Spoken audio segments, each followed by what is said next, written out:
pourquoi moi je le vois pas? C'est pas grave, on s'en fiche que je ne le vois pas. Donc j'étais dans... Très bien. J'ai juste un petit doute sur la formule de Athéta. Alors si, pour ne pas perdre de temps, si quelqu'un de vous a le cours sous les yeux, je peux le chercher, hein, je vous le dis tout de suite, je peux le chercher. S'il y a quelqu'un d'entre vous qui a le cours, moi j'ai l'impression qu'il y a un R qui a sauté. Je crois que c'est R D2 de θ sur dt2. D'accord? Donc ça pourrait être une erreur. Ce n'est pas grave pourvu que vous, ce n'est pas grave qu'elle soit sûrement corrigée, pourvu que vous utilisiez la bonne formule de Aθ. Et à la limite, ce n'est pas important dans cet exercice parce que ce terme-là est nul. Je vais vous démontrer qu'il est nul. Donc, que ça soit R multiplié par ou ça, c'est pas ça, je suis presque sûre. Pourquoi? Parce que il faut que l'unité de Aθ soit mètre par seconde au carré. Ici, d2 de θ sur dt2, c'est seconde moins 2. Ça veut dire que rien sur seconde au carré. 1 sur seconde au carré, pas rien. C'est 1 sans unité sur seconde au carré. Pour qu'on ait l'unité mètre par seconde au carré, il faut qu'il y ait une longueur ici. Alors, je suppose que c'est R, logiquement. Donc, si vous avez la formule juste à côté. Sinon, gardez en tête vérification de la formule de Aθ que je vous ai donnée dans le TD. Et puis, s'il y a une erreur, parce que je soupçonne qu'il y a une erreur, vous la corrigez chez vous et dans tous les cas, vous n'utilisez pas les formules que je vous donne en TD ou bien, on est des êtres humains.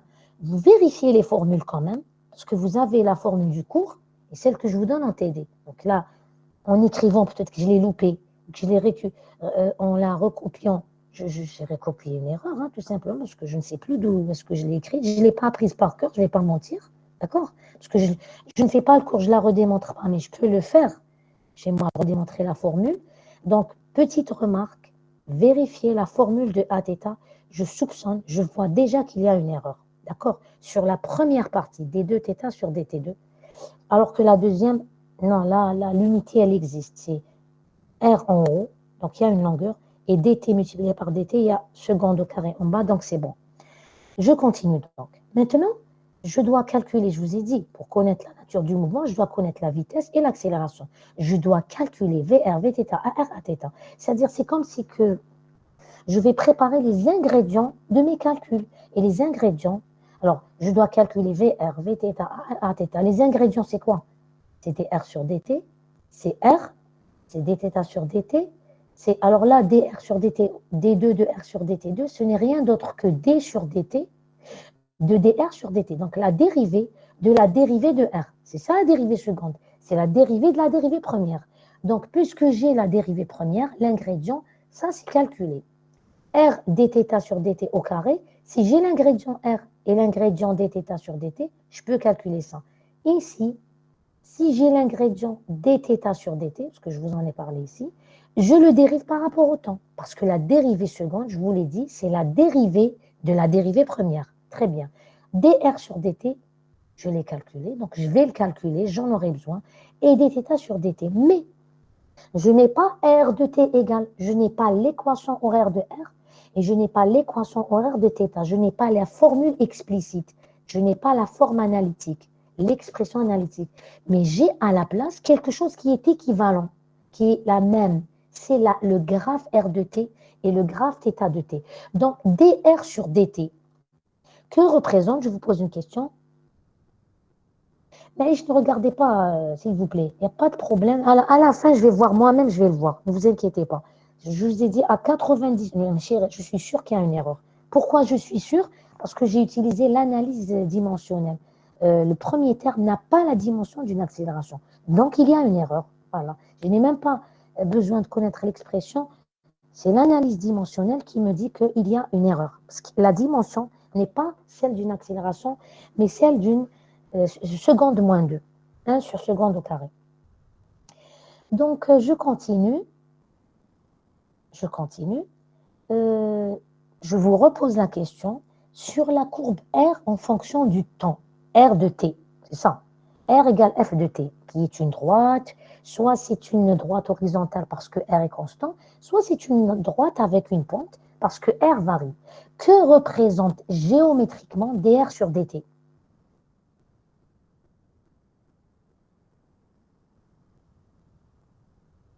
quelle est la signification de dr sur dt?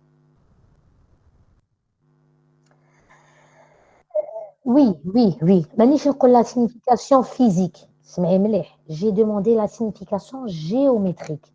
Une courbe f de t, f de x, que représente df sur dx.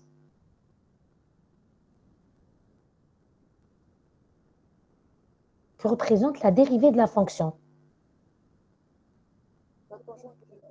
La pente de la tangente. La tangente, c'est le mamas, la pente, c'est le mail. Donc, mail, le mamas, la pente de la tangente. Or, ici, R de t, la courbe R de t, c'est soit une droite horizontale, soit une droite qui a une pente. Donc, la pente à la tangente à une droite. La tangente à une droite, c'est la droite elle-même. D'accord? Donc, la pente de la tangente, lorsque la courbe est une droite, c'est la pente de la droite. Donc, c'est la pente de la courbe. Ce qui fait que dr sur dt représente la pente de la courbe r de t. Ça veut dire que pour calculer dr sur dt, sur les deux morceaux, 0,2 secondes et 2,4 secondes, je calcule la pente de la droite entre 0 et 2 secondes ou bien entre 2 et 6 secondes. Parce que tous ces calculs, ils sont différents entre 0 et 2 et 2 et 6. C'est logique. La forme mathématique étant différente, les dérivées sont différentes, les dérivées secondes sont différentes, etc. Tout est différent, donc je fais le calcul. Tous ces calculs-là, je les fais pour les deux phases du mouvement 0,2 et 2,6. Très bien. Puisque votre camarade l'a rappelé, c'est la pente de la courbe, donc je peux la calculer graphiquement. Vous savez très bien calculer la pente d'une droite. Prenez deux points, faites delta y sur delta x, c'est-à-dire delta des abscisses sur delta des ordonnées. Ici, les ordonnées, c'est r, delta r. Les abscisses, c'est t, donc c'est delta t. Pour la courbe r de t, je fais un calcul de pente delta r sur delta t, deux points, et je calcule ça. Pour la courbe θ de t, je prends deux points sur la courbe, je fais delta θ sur delta t. فرق الرواتب على فرق الفواصل. La différence des ordonnées sur la différence des abscisses. Très bien. Donc, si je... Là, tout ce que j'ai dit s'applique aussi bien à la première qu'à la deuxième. Anino, dit les ingrédients.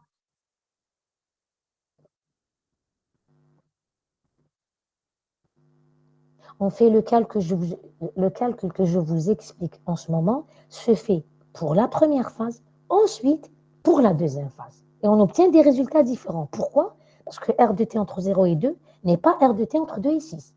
Déjà, entre 2 et 6, R est constant, donc la dérivée est nulle, ne serait-ce que ça. Alors qu'entre 0 et 2, R est une droite, donc sa pente, elle a une valeur. Et on va la calculer ensemble. Donc, ne vous inquiétez pas, je vais vous montrer le graphe, le tableau que j'ai sorti.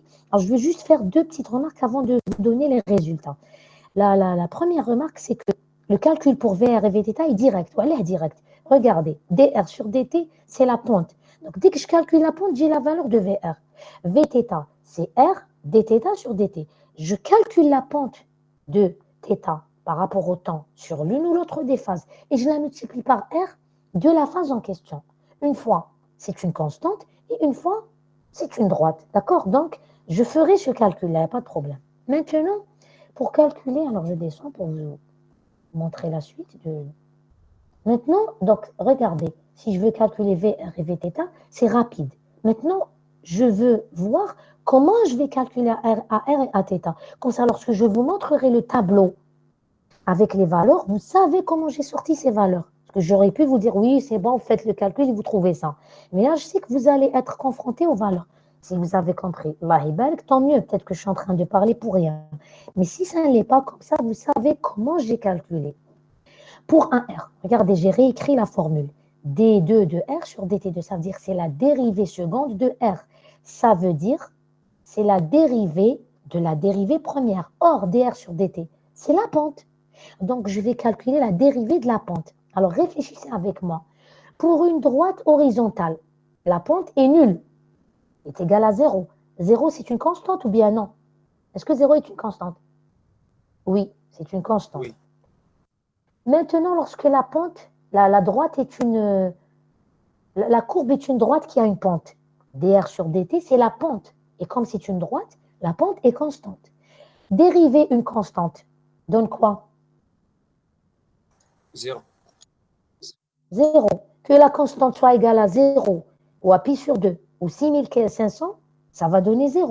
Donc, dans tous les calculs, ce terme-là, d2 de R sur dt, dt2 qui n'est rien d'autre que la dérivée par rapport au temps de dr sur dt, dans cet exercice, attention, tout ce que je dis s'applique à cet exercice où la pente est constante et donc la dérivée est nulle. Ça veut dire ce terme-là, dans vos calculs, il est égal à 0. Vous n'aurez qu'à calculer le terme R dθ sur dt au carré. Donc, quand je vais calculer un R, j'aurai juste à calculer moins R dθ sur dt au carré, c'est-à-dire moins R multiplié par la dérivée, la pente de la droite θ de t, que ça soit une droite horizontale où la pente est nulle, et ça donne un R0, que ça soit une droite qui possède une pente, et la valeur de la pente est multipliée au carré, et élevée au carré, multipliée par elle-même. Et je multiplie ça par R, et ça donne mon 1R. Voilà comment j'ai calculé. Allez-y. L'écran, j'ai... Ah, il a sauté tout seul. Hein. C'est terrible. Hein. Ah Madame, on ben, ne il voit a pas le sauté. partage. Ben, il vient de sauter, ben, je le remets tout seul. Hein. Voilà, à savoir, allez savoir ce qui s'est passé. Là, normalement, vous le voyez, d'accord? Dites-le moi. Oui, Là, c'est normalement, comment? il se voit. Oui. Très bien. Et pour reprendre la présentation. Très bien. Donc, je continue. À θ maintenant. À θ, je regarde sa formule. C'est D2 sur D. C'est D2 de θ sur dt2. Ça veut dire c'est la dérivée seconde مشتق الثاني de θ par rapport au temps بالنسبة للزمن. Ça veut dire المشتق الأول تاع المشتق الأول. Donc, c'est la dérivée de la dérivée première de θ. Et on l'a dit juste avant. Regardez, juste avant, j'ai écrit dθ sur dt, c'est la pente de la droite θ de t. Je peux le calculer en calculant la pente. D'accord? Je le calcule graphiquement. Graphiquement, c'est-à-dire milmenha, à partir du graphe. Parce que le calcul de la pente utilise le graphe. Je vais regarder le graphe, je prends 2 points et je calcule la pente. Je reviens donc comme θ, exactement comme R. C'est soit une droite horizontale parce qu'il est constant, et la dérivée d'une constante, c'est 0, et la dérivée de 0, comme c'est une constante 0, quand bien même c'est égal à 0, c'est une constante, la dérivée par rapport au temps à une constante, c'est 0. Soit θ est une droite qui possède une pente qui est constante, parce que la droite, la pente d'une droite est constante. J'ai la valeur ici, je dois la dériver par rapport au temps. C'est toujours la même chose, la dérivée d'une constante est nulle. Donc, dans cet exercice, à θ, le premier terme d2 θ sur dt2, c'est-à-dire la dérivée seconde de θ par rapport au temps, va s'annuler. Et quand je vais calculer à θ, j'aurai juste à calculer le deuxième terme, 2 multiplié par dr sur dt, qui est la dérivée de r par rapport au temps, qui est la pente de la courbe r de t, multiplié par dθ sur dt, qui n'est rien d'autre aussi que la pente de la courbe t en fonction du temps. Donc, dans le calcul de Aθ, j'ai à calculer ce deuxième terme. Maintenant que je vous ai dit comment calculer chaque terme, je le fais, je l'ai fait, vous allez le faire, vous le faites, vous revérifiez les calculs chez vous, et ça me donne un tableau où j'ai récapitulé tous mes calculs dans un tableau. C'est juste les calculs, hein, d'accord? Comme ça, je ne me trompe pas. Alors, bien sûr, comme j'ai dit à votre camarade, vous avez les calculs valables dans la première phase, 0,2 secondes, et les calculs valables dans la deuxième phase de 6 secondes. La petite flèche 1 seconde ici et la petite flèche 4 secondes, je vous l'expliquerai tout à l'heure. C'est relatif à la question 3. Voilà. Donc, R. Alors, je ne mets pas la valeur ici, parce que pour le moment, je n'en ai pas besoin. Lorsque je voudrais dessiner, je verrai la valeur de R sur le graphe. Donc, R, j'écris juste que c'est une droite, c'est F graphe. Allez voir le graphe. D'accord? C'est une droite. Si vous voulez une valeur particulière, allez voir le graphe. Très bien. Maintenant, de 2 à 6, le R vaut 5 mètres. D'accord. Et j'ai écrit en centimètres ici, 5 centimètres en rouge, ça veut dire lorsque je voudrais le dessiner, il me faudra 5 centimètres. Ça, c'est juste pour m'aider quand je vais devoir représenter sur ma trajectoire, que ce soit le vecteur position, etc. D'accord? De θ, c'est pi sur 4 entre 0 et 2, et c'est une droite entre 2 et 6. Si vous voulez la valeur exacte pour un instant donné, vous allez voir la courbe. dr sur dt, quand je dérive j'utilise la formule VR, c'est dr sur dt. La pente de la droite R entre 0 et 2 secondes, c'est égal à 1. Vous n'avez qu'à prendre 2 points par là, 2 points par là, vous trouvez 1. Et dθ qui est une droite horizontale, parce que θ est constant, regardez, c'est pi sur 4, la dérivée de pi sur 4, c'est 0. VR, donc, ce qui est égal à dr, ça donne 1 mètre par seconde. C'est représenté par 2 cm parce qu'on va me le demander tout à l'heure, donc j'en parle pas tout de suite.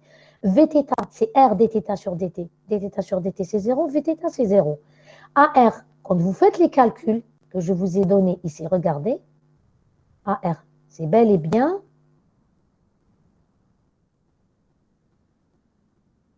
moins R dθ sur dt au carré. D'accord? Eh bien ça, c'est constant. Ah, pardon, c'est nul. Et donc, R fois quelque chose de nul, c'est égal à 0. Ensuite, regardez bien. Ça, c'est AR, Aθ. Aθ, il est ici. Et je vous ai dit, ça me demande de calculer. Ce terme-là est nul. Il reste ce terme-là. dr sur dt, il a une valeur. Très bien, c'est 1. Mais dθ sur dt, c'est 0.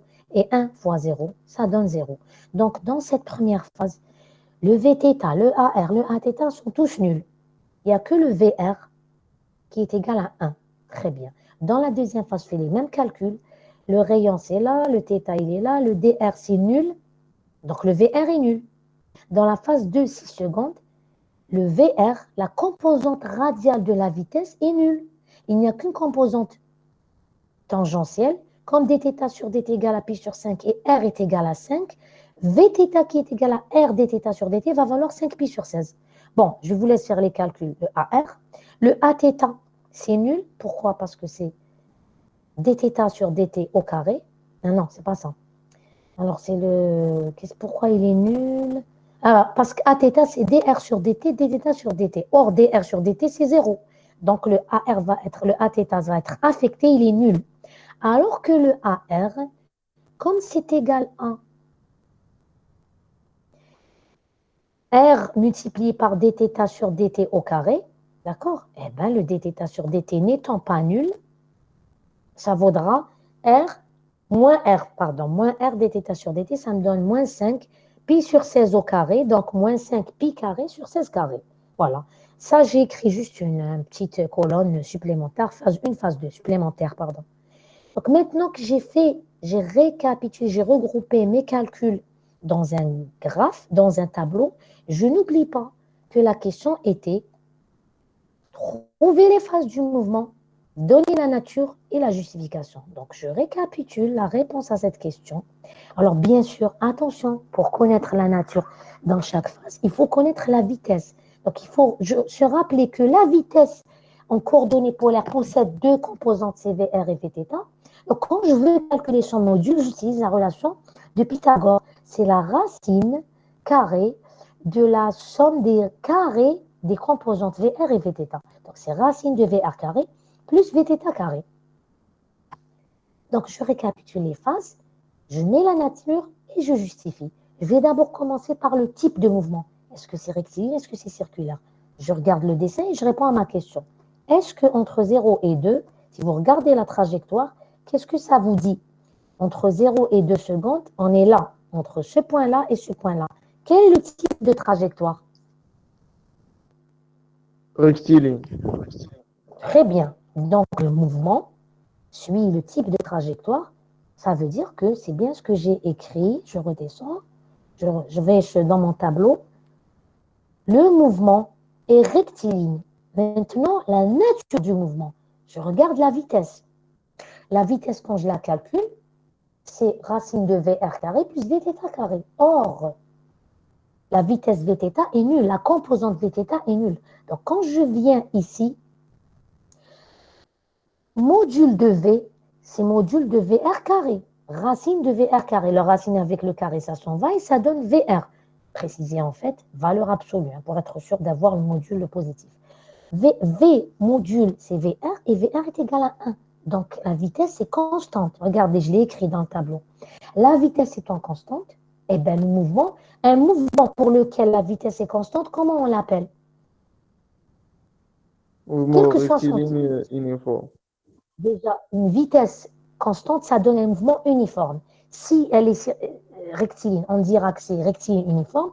Si c'est circulaire, on dira que c'est circulaire uniforme. Très bien. Donc, le mouvement est rectiligne uniforme. Et la justification, c'est que la vitesse est constante, je dois justifier uniforme. J'ai mis V égale 1 égale constante. Je dois justifier rectiligne. La trajectoire, c'est une droite. Et je rajoute un truc, c'est sens positif. Alors, sens positif, qu'est-ce que ça veut dire sur un mouvement curviligne? Pourquoi sens positif? Ça veut dire que V égale VR est positif. En fait, au lieu de dire sens positif, c'est si vous préférez vers les R croissants.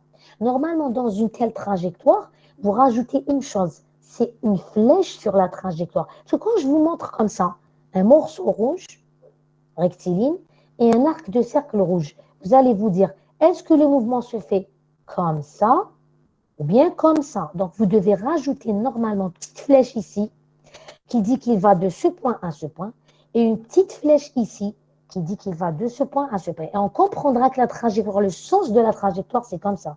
Tac, tac. D'accord? Donc, dans les mouvements curvilignés, vous devez rajouter une petite flèche ici et une petite flèche ici qui montre le sens du mouvement. D'accord? La trajectoire, elle vous montre ça, mais c'est un plus. Hein. Mais pour moi, vous le faites comme ça en soi. Alors, le sens positif, ça veut dire ça va vers les R croissants. Le R croît. Voilà, tout simplement. C'est-à-dire dans le sens de UR. Parce que si je devais tracer le vecteur UR, le vecteur unitaire radial, qui est porté par le rayon, il serait dirigé comme ça, vers l'extérieur. Et comme le mouvement se fait vers l'extérieur, il suit le UR, on a mis sens plus. Mais franchement, le sens plus, on pouvait se passer de l'écrire, d'accord? C'est un plus.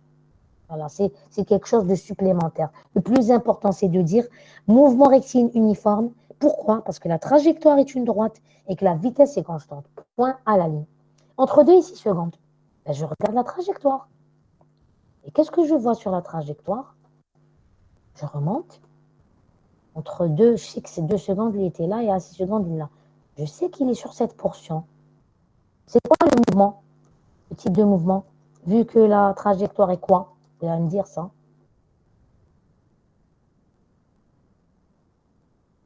Voilà. On est ici, non? Pouvez-vous répéter, madame?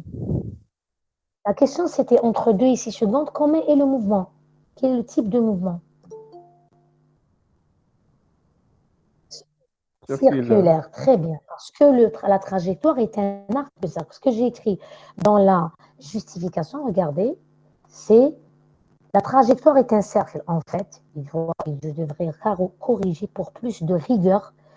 C'est un arc de cercle, c'est-à-dire c'est une partie du cercle, bon, ça rentre dans le mot cercle, mais il vaut mieux mettre arc de cercle, d'accord? La trajectoire est circulaire, je peux dire la trajectoire est circulaire entre 2 et 6 secondes, parce que ça fait partie d'un cercle, mais bon, rajouter arc de cercle, c'est mieux. Et pourquoi c'est uniforme? Alors, je vous ai répondu, c'est uniforme parce que la vitesse est constante, d'accord? Et que le Vθ, alors, le Vθ, le V égale Vθ, il est positif. Donc, je pourrais dire dans le sens positif. Pourquoi? Parce qu'il est dans le sens de Uθ. Regardez, ici, Uθ, si je devais le tracer, ça serait, alors UR, il est là, il est porté par R, il est comme ça. Et ici, il est comme ça. Ici, il est comme ça, je ne l'ai pas tracé, il est comme ça, UR. Uθ, il lui est perpendiculaire.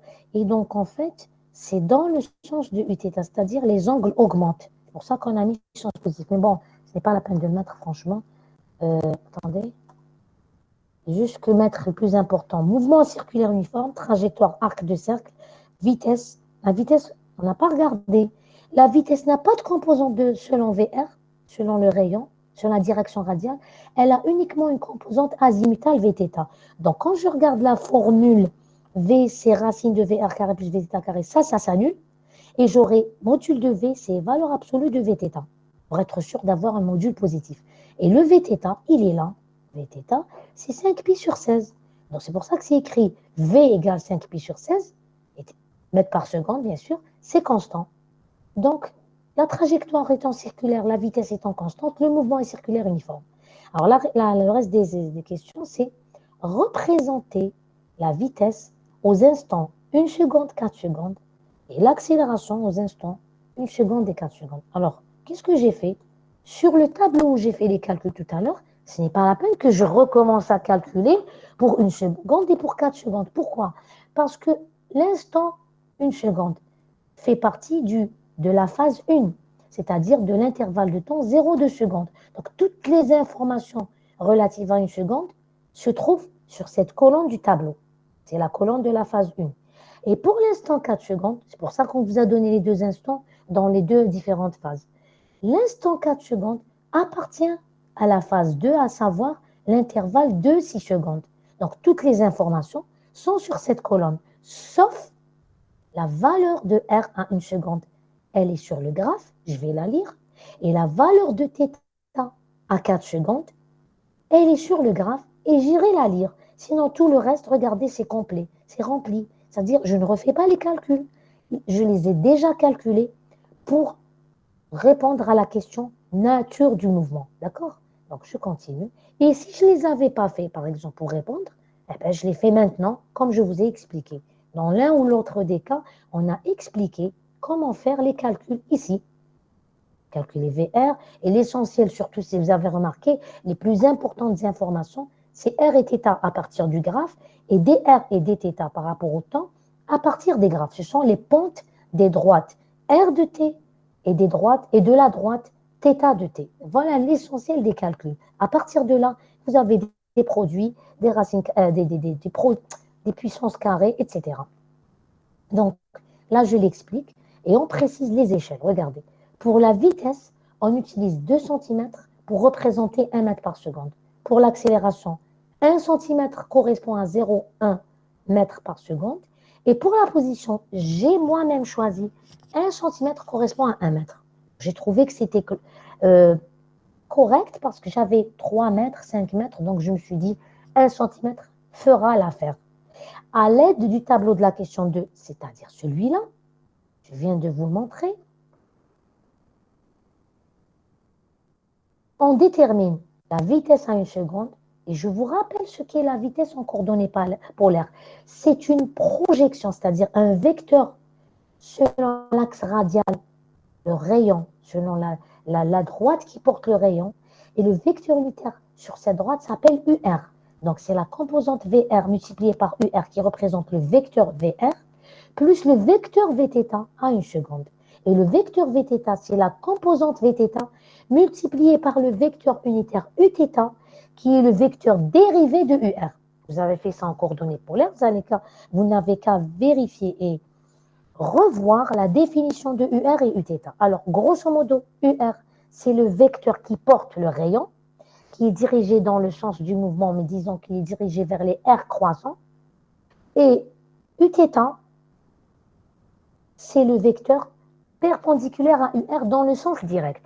Donc, si j'ai VR et Vθ, je peux tracer le vecteur vitesse qui est la résultante, la somme vectorielle de la projection VR, isqat selon UR, et la projection isqat de V selon Uθ qui est Vθ. Alors, si je trace ces deux vecteurs, je pourrais tracer le vecteur total. La même chose pour A, qui est AR, qui n'est rien d'autre que la composante AR multipliée par UR, plus la composante Aθ multipliée par Uθ. La même chose pour l'instant 4 secondes. Ce que j'ai écrit pour 1 seconde s'applique pour l'instant 4 secondes et je précise l'intervalle de temps correspondant à chaque temps où on me demande de déterminer ces valeurs. Alors, qu'est-ce qui est écrit ici? Les valeurs des grandeurs physiques, ça je l'ai dit, il reste une chose. Pour R et θ, alors c'est les seules choses que je n'ai pas calculées dans le tableau précédent, regardez bien, c'est R entre 0 et 2 secondes, c'est-à-dire le R de 1 seconde, il n'y a pas la valeur dans le tableau, je vais aller la chercher sur le graphe, et le θ, pour la phase, pour l'instant 4 secondes, je dois aller le lire sur le graphe. Donc c'est ce que je vais faire, je vais lire sur le graphe R de 1 seconde, et je trouve 4 mètres. Et je vais lire sur le graphe θ à 1 seconde, je trouve pi sur 4. Ça, on s'attendait. Ça, je ne le lis pas, je le savais, il est dans le tableau. Par contre, ce que je n'ai pas, alors pour 4 secondes, je sais que c'est 5 mètres. C'était écrit, regardez. R à 4 secondes, il est dans cette phase-là, c'est 5 mètres. Mais le θ, je ne l'ai pas. Je vais aller lire sur le tableau. Et quand je lis sur le tableau, je trouve θ de 4 secondes, c'est 3 pi sur 8. Comment j'ai sorti 3 pi sur 8? Alors, à 2 secondes, c'est pi sur 4. À 6 secondes, c'est pi sur 2. Entre les deux, à la moitié, c'est la moitié entre pi sur 4 et pi sur 2. Pi sur 4, c'est 2 fois pi sur 8. Et pi sur 2, c'est, alors attendez, 4 fois pi sur 8. Entre 2 et 4, il y a le 3. Donc c'est 3 pi sur 8. D'accord? Bon, je vous laisse le soin de le faire. Hein. Vous vous débrouillez pour lire le θ à 4 secondes. Alors maintenant, je remonte. Et qu'est-ce que je trouve? Je trouve que AR, regardez bien, à 1 seconde, j'ai le vecteur V qui a uniquement une composante selon R. Ça veut dire qu'il est dirigé selon UR. Ça veut dire qu'il est sur la droite qui porte R. Donc je vais voir comment j'ai tracé. Alors que Vθ est nul. Il n'y a pas de composante selon Uθ, selon le vecteur perpendiculaire à R. Donc je n'ai uniquement un vecteur qui est dirigé selon le sens du mouvement, اتجاه الحركة, et bon, qui a une longueur égale à 1, ça représente 2 cm sur le papier millimétré, et il est sur la droite portant le rayon, parce qu'il est selon UR. Alors que AR et Aθ sont nuls, donc il n'y a pas de vecteur accélération à tracer. Il est nul. Je ne trace pas un vecteur nul. Il n'existe pas. Donc regardez sur le graphe, qu'est-ce que ça donne? Il est là, regardez. À 1 seconde, VR, bien sûr, pour tracer le vecteur vitesse à l'instant 1 seconde, je dois tracer le rayon. Et à 1 seconde, le rayon vaut 4 mètres. Ça se représente par 4 cm. Donc sur mon papier millimétré, voici la droite qui porte le rayon. Donc à 2 secondes, il est là. À 6 secondes, à 0, il est là. À 2 secondes, il est là. À 1 seconde, il est à 4 mètres. Je fais 1, 2, 3, ça je l'ai 4 cm correspondant à 4 mètres. Et je trace le vecteur R de 1. Pourquoi je dois le tracer? Parce que c'est à partir de la pointe du vecteur que je trace le début du vecteur vitesse. Donc je suis obligée de connaître la position avant de tracer le vecteur vitesse. Je trace le vecteur R qui est le vecteur position. Il a une longueur égale à 4 mètres, correspondant à 4 cm. 1, 2, 3, 4. Il est en bleu ici à peu près. Et c'est R de 1, ça veut dire 1 seconde. À partir de ce point-là, je trace un vecteur qui est dirigé selon R dans le sens positif, donc il sort, et qui fait 2 cm de longueur. Il est tracé en noir, il fait 1, 2 cm. Je dirige comme ça dans le sens, et c'est V de 1 seconde. Voici V de 1 seconde. Il commence à la limite de R, au bout, la flèche de R de 1 seconde. Il fait 2 cm de longueur, et il est sur la droite portant le rayon, parce qu'il n'y a qu'une composante VR. La même chose maintenant pour la phase, l'instant 4 secondes. Le rayon est égal à 5 mètres. Le θ sur le graphe, il vaut 3 pi sur 8. C'est-à-dire, c'est la moitié de pi sur 4, mais après pi sur 4. C'est entre pi sur 4 et pi sur 2. D'accord? Donc, je vais voir où se trouve la moitié entre pi sur 4 et pi sur 2, sachant que le rayon est égal à 5. Ben, regardez l'angle 3 pi sur 8, il est là.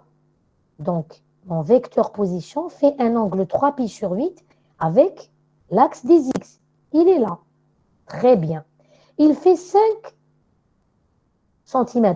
C'est normal. Comme le mouvement est circulaire, il se trouve sur la trajectoire. Donc, forcément, le rayon vaut 5 cm. Donc, il est là. Je le dessine à partir de ce point-là. Le vecteur vitesse n'a pas de composante selon UR. Il a uniquement une composante selon Uθ. Or, je vous ai dit, Uθ, c'est le vecteur perpendiculaire à UR. Donc, V est sur la droite qui est perpendiculaire au rayon. Parce que le rayon porte UR. Regardez, je l'ai tracé UR exprès ici. Regardez, c'est un petit vecteur de module égal à 1, donc 1 cm, UR de 4 secondes. Attention, UR et Uθ dépendent du temps. Donc, je vous ai tracé UR à 4 secondes et Uθ à 4 secondes. Le UR, il est là. Le Uθ, il est là. Alors, UR, il est là. Donc, le VR Il n'y a pas de composante. Donc, le V va avoir une composante selon Uθ. Et comme Vθ, c'est plus quelque chose, déjà, ça vaut combien? On va voir dans le tableau. Vθ, c'est plus 5 pi sur 16. Si vous faites le calcul, vous trouvez 1,96 cm. Franchement, c'est à peu près 2 cm. Donc, vous allez tracer 2 cm correspondant à 5 pi sur 16 mètres par seconde dans le sens de Uθ, c'est-à-dire perpendiculaire, et dans le sens du mouvement. Eh bien, ça fait ça. Ça fait 2 cm à partir de ce point-là, vers le sens de Uθ. Il suit le sens de Uθ. Et vous avez le vecteur Vθ de 4 secondes. Il nous reste à voir le tableau des accélérations. Que vaut AR? Déjà, Aθ, c'est nul. Donc, il n'y a pas de composante de A selon l'axe de la vitesse. Il n'y a pas de composante de A selon cet axe-là. Très bien, tant mieux. Ça nous facilite les choses. Il y a uniquement une composante radiale selon l'axe du rayon. Selon l'axe du rayon à 4 secondes. Et UR à 4 secondes, il est là. Donc, mon accélération va être sur cette droite. Sauf que, regardez, attention, il y a un signe moins. Donc, c'est contraire, axe, itija. C'est contraire au sens de UR. Comme par définition coordonnée polaire, UR est dirigé comme ça, moins UR est dirigé dans l'autre sens. Donc, je fais un vecteur qui est dirigé dans ce sens. Quelle est la longueur de AR? Eh bien, si je calcule moins 5 pi 2 sur 16 au carré, ça me donne à peu près moins 1,93. Oh, je vais dire que c'est 2 cm. Donc, c'est à peu près 2 cm, mais dirigé vers le haut, pas vers l'extérieur, parce que c'est moins UR qui est dirigé vers l'extérieur. Donc, il est dirigé vers l'intérieur, il fait 2 cm de longueur, il se dessine à partir de ce point. Donc, à partir de ce point, 1 cm, 2 cm, je mets la flèche, je dessine ça en noir foncé et je mets 1, 2, 4. Donc là, je vous ai répondu à la question, tracer les vecteurs. D'accord? Donc, écoutez, sur ce, j'ai fini l'exercice.